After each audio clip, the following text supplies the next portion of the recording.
Pemirsa, apakah ungkapan dari Sekjen PDI Perjuangan Hasto Kristianto serius terhadap Mahfud MD dan bagaimana pula peluang Mahfud MD maju jadi cawapres Ganjar Pranowo? Kita akan bahas lengkapnya dengan Direktur Eksekutif Poltreking Indonesia, Hanta Yuda. Selamat pagi, Mas Hanta, apa kabar? Mas Hanta, selamat pagi. Selamat pagi, Reza, Ferencia.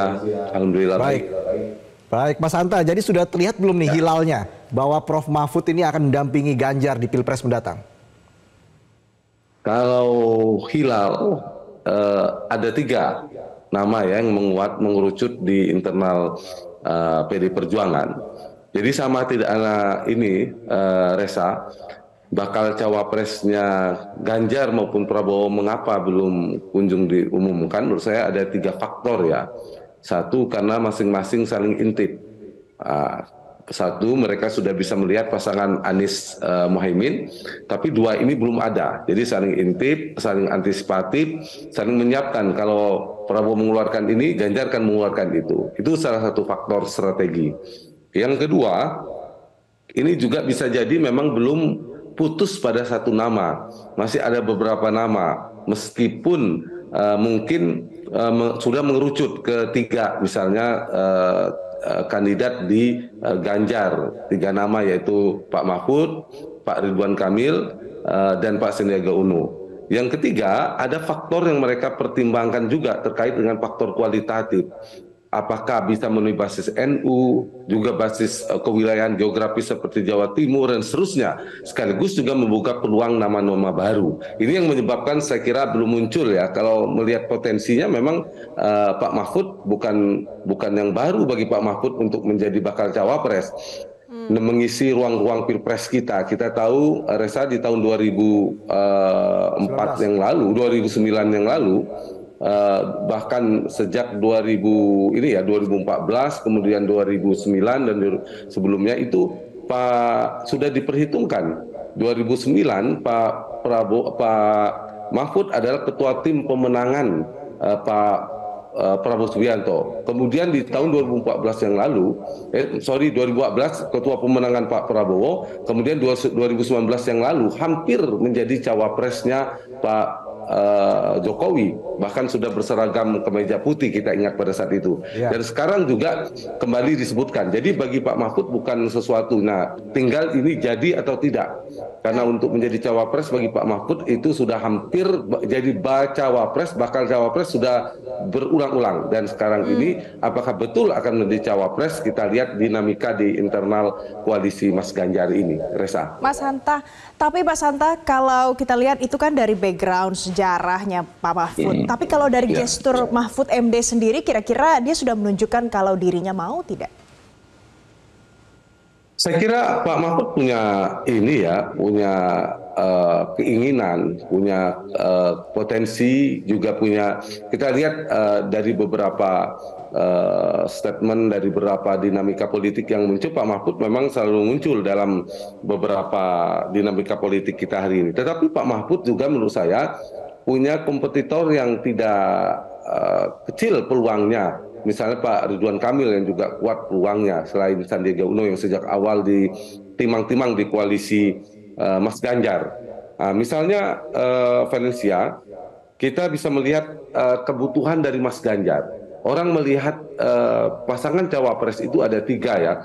Pertimbangan strategis mengambil bakal cawapres itu, 1, dia memang ingin memaksimalkan basis. Yang kedua, ingin menambal wilayah di mana si capres masih lemah, atau yang 3, untuk memecah basis lawan. Nah, dalam konteks Mas Ganjar meneropong atau membidik Pak Mahfud itu dalam rangka untuk memaksimalkan basis sebenarnya. Karena Mas Ganjar sudah punya basis lumayan meskipun tidak menjadi pemenang yang dominan di Jawa Timur misalnya. Nah, Pak Mahfud itu punya kekuatan dianggap potensi ya. Karena banyak kekuatan di Jawa Timur, ada Gus Muhaimin, ada figur-figur yang lainnya. Nah, yang saya kira dari sisi strategi ini adalah mau mengambil, memenuhi, memaksimalkan basis di Jawa Timur. Ini yang menjadi titik kelebihan dari Pak Mahfud. Tetapi sebaliknya, kalau ternyata Ridwan Kamil, ternyata Mas Ganjar lebih membutuhkan dari faktor yang kedua yaitu menambal wilayah di mana Ganjar masih lemah atau untuk memecah lawan, maka Ridwan Kamil menjadi pilihan. Tapi kelemahan Ridwan Kamil di saat yang sama, dia tidak memiliki relasi yang kuat terhadap NU dan tidak memiliki basis yang cukup di Jawa Timur. Jadi antara Pak Mahfud dan Pak Mahfud dan Pak Ridwan Kamil ini bertolak belakang, kelebihan tapi menjadi kekurangan sisi yang lain bagi figur yang lain. Nah, inilah titik yang saya kira sedang dikalkulasi oleh dari sisi PD Perjuangan, siapa yang akan diambil. Bisa jadi misalnya kalau Pak Prabowo mengambil Erick Thohir, maka yang akan keluar nama si A. Kalau ternyata akhirnya Mas Gibran, maka si B. Ini juga menjadi pertimbangan di koalisi Mas Gibran menurut saya. Nah, Valencia dan Reza, kalau kita lihat tadi ya, saya menyambung, Pak Ridwan Kamil dia punya potensi mengatrol di wilayah Jawa Barat, saya membandingkan sedikit, tapi lemah di Jawa Timur dan NU. Dia tujuannya ada menambal di wilayah Ganjar lemah, tetapi di saat yang sama tren elektabilitasnya cenderung turun kalau Ridwan Kamil.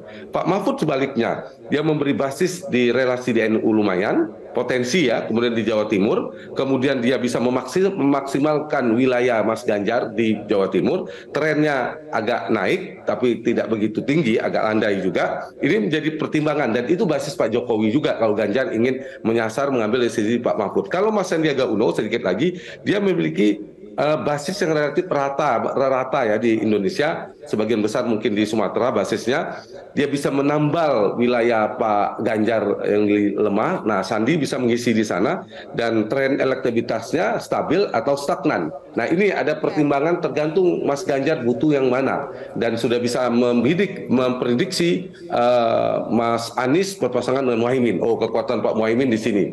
Nanti Pak Prabowo dengan siapa? Kekuatan di mana? Dan mereka akan mengeluarkan siapa cawapresnya nanti. Tapi Mas Hanta, artinya ada peluang ini ya, P3, PDIP dan juga Golkar untuk membentuk koalisi atau seperti apa? Karena ada nama Ridwan Kamil di sana.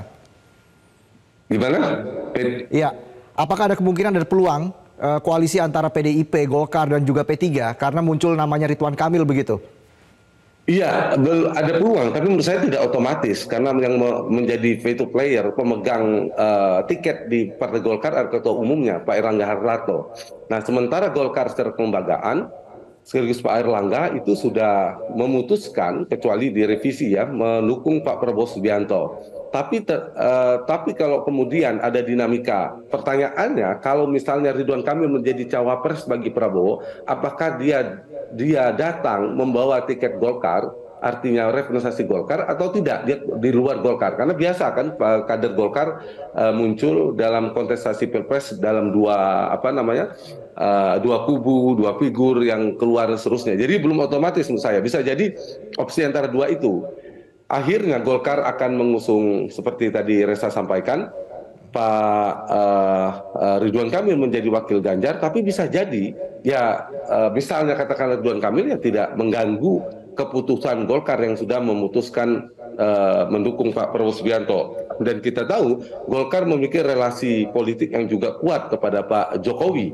Nah, tergantung pada faktor Pak Jokowi juga kalau konteksnya Golkar, menurut saya tidak bisa dipisahkan. Nah, itu yang bisa kita lihat dari dinamikanya, Reza. Mas Hanta, itu tadi sempat Mas Hanta bilang kalau ada beberapa faktor pada saat menentukan bacawa pres, bisa untuk memperluas suara, ada juga tadi untuk memecah suara. Kalau seandainya nanti memilih Mahfud MD, berarti juga bisa memecah suara yang mendukung Caimin dong? Iya, betul. Begitu cara bacanya, persis, Valencia. Kalau Pak Mahfud yang diambil, berarti kan Pak Mahfud basisnya di Jawa Timur dan dianggap punya relasi ke NU. Dan kita tahu Caimin dan PKB-nya punya basis juga di Jawa Timur paling utama, dan juga kita tahu seorang Nadiin. Nah, kalau itu yang dilakukan, maka Pak Mahfud bisa dari pertimbangan strategis Mas Ganjar bisa memaksimalkan basis Ganjar yang sudah punya basis di Jawa Timur di satu sisi untuk berkompetisi dengan Mas Anies dan Pak Prabowo. Dari sisi yang kedua bisa memecah basis PKB atau basis Muhaimin di sana. Itu sekaligus bisa didapatkan dua-duanya. Tapi kalau mengambil Pak Mahfud juga punya PR bagi Pak Ganjar, yaitu yang satu dari sisi parpol mungkin tidak masalah ya karena sudah cukup, yaitu dari sisi pemilih muda, apakah cukup Pak Mahfud mendapatkan basis pemilih muda, tapi itu bisa ditopang, ditutupi, ditambal oleh figur Ganjar sendiri.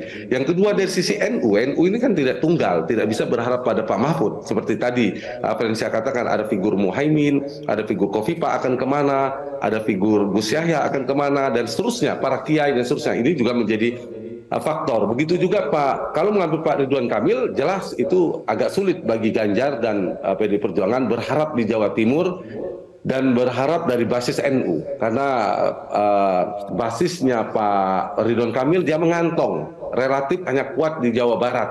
Pertanyaannya apakah mampu memecah basis Prabowo? Saya balik kalau tadi ke basis Muhaimin. Ini apakah mampu memecah basis Prabowo? Menurut saya belum tentu juga. Orang preferensinya lebih kuat. Saya misalnya Ganjar berpasangan dengan Ridwan Kamil, apakah bisa mengungguli Prabowo di Jawa Barat? Menurut saya sulit. Potensi Prabowo relatif lebih kuat misalnya di Jawa Barat. Nah itu ada titik kelemahan kelebihan dari masing-masing figur. Dan Valencia dan Reza menurut saya ujungnya ada 3 variabel yang cukup determinan bagi siapapun kandidat menentukan cawapres, terutama bagi Ganjar dan Prabowo yang belum punya. Satu adalah faktor yang pertama di kandidasi. Nah, bagi Ganjar di faktor pencalonan itu tergantung kekuatan, biasanya kan para kingmaker, siapa yang memiliki akseptabilitas, tingkat penerimaan paling tinggi. Nah, kalau konteksnya PDIP, jelas ini faktor Ibu Mega. Jadi siapa yang memilih akseptabilitas tingkat penerimaan ke Ibu Mega yang paling kuat, itu faktor yang sangat menentukan menurut saya. Yang kedua, faktor election, setelah kandidasi, eleksi.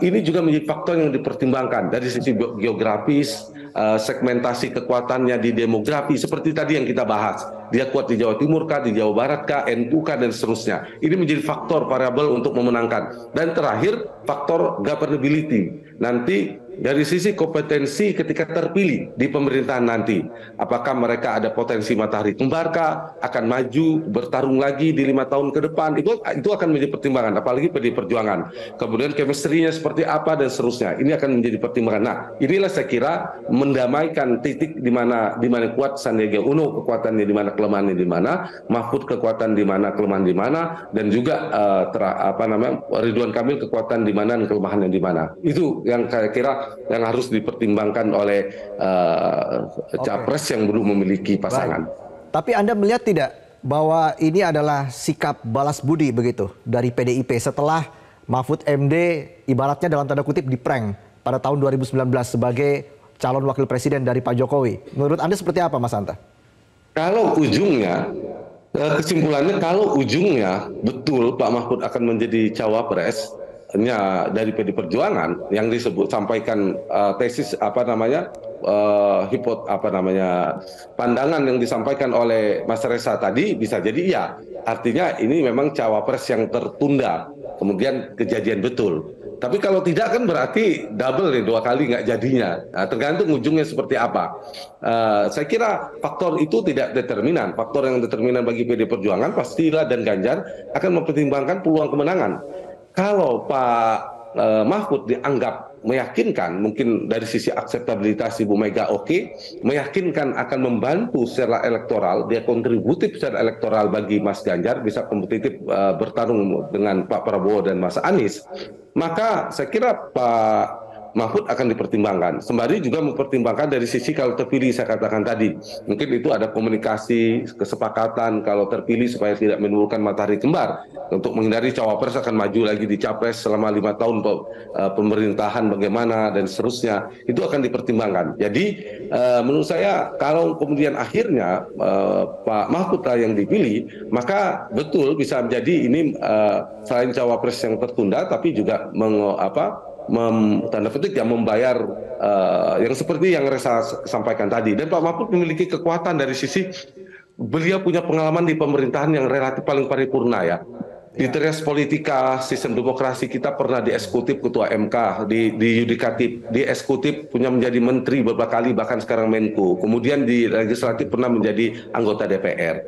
Dan juga punya basis kompetensi hukum dan kekuatan dalam persepsi anti korupsi yang cukup kuat. Jadi itu yang bisa diandalkan dari sisi beberapa persepsi publik. Saya kira Pak Mahfud patut dan pantas bagi PD Perjuangan Ganjar untuk mempertimbangkannya. Karena memiliki kekuatan kompetensi, akan membantu dari pemerintahan juga sangat kuat ya dibanding kandidat lainnya. Dari sisi Sandi misalnya kuat di ekonomi dan seterusnya. Ya. Oke, tadi itu Mas Hanta menyebutkan apa kelebihan Mahfud MD. Kalau kekurangannya sekarang, tadi Anda katakan soal suara anak muda tapi bisa ditutup oleh Ganjar. Ada kekurangan apa lagi? Iya, Pak Mahfud misalnya dianggap bisa mewakili dari Jawa Timur. Potensi kan, Jawa Timur sekaligus NU. Nah, Pak Mahfud di Jawa Timur juga tidak begitu kuat, dominan. Tapi ada waktu 5 bulan ini untuk mengkapitalisasi, melakukan kerja-kerja politik.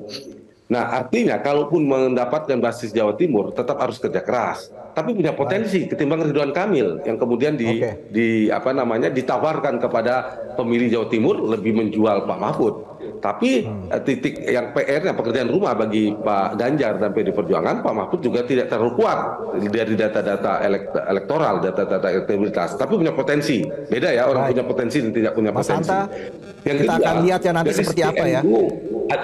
Ada nama-nama lain dari juga PDIP selain Pak Mahfud. Itu yang dalam juga kongresnya nanti. kelebihan sekaligus kekurangan yang harus dipertimbangkan. Dan pemilih muda tadi, gitu. Ya. Pemilih muda karena memang baik Ganjar dan juga ketiga bacawa pres ini memang aktif di media sosial juga begitu. Jadi ini mungkin salah satu strategi dari PDIP. Terima kasih Mas Hanta Yuda, Direktur Eksekutif Poltreking Indonesia sudah memberikan penjelasan dan juga waktunya bersama kami di Metro Pagi Prime Time. Terima kasih Mas Hanta.